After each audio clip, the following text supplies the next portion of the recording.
سلام، خوش اومده به یک پادکست دیگه از موکس اینسایتس. تو این سری اپیزودها، تو این سری از بیسکست ها میخوام در مورد کتاب ایمیت نوشته آقای مایکل گربر صحبت کنم. آقای مایکل گربر کسی نویسنده ای هست که کتابی نوشته که از اکثر کسایی که بیزینس ران کردن و تو این بیزینس هستن با خوندن این کتاب تونستن راهشون رو پیدا کنن و بفهمن که مشکل کجاست.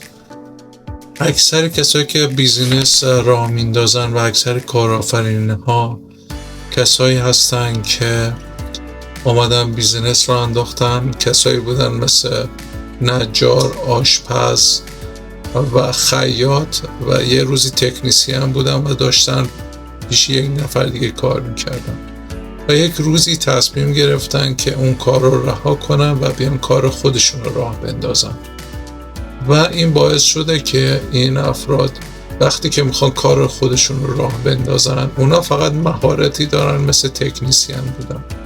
وقتی که میخوان کار خودشون رو راه بندازن باید یک سری مهارت‌های دیگه کسب کنن و این مهارت‌هایی که کسب میکنن باعث میشه که اون بیزینس راه بیفته.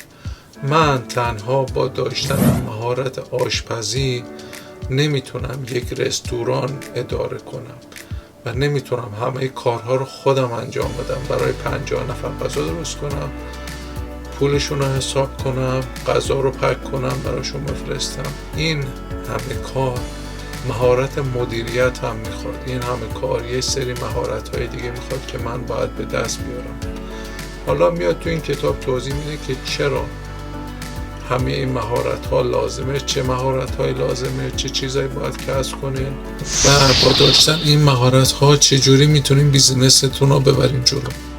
پس اگر دوست دارین و اگر کسی هستی که میخوای بیزینس رو بندازی، اگر کسی هستی که بیزینس داری و نمیدونی کجای کارت مشکل داره، پس این ویدیو رو نگاه کن.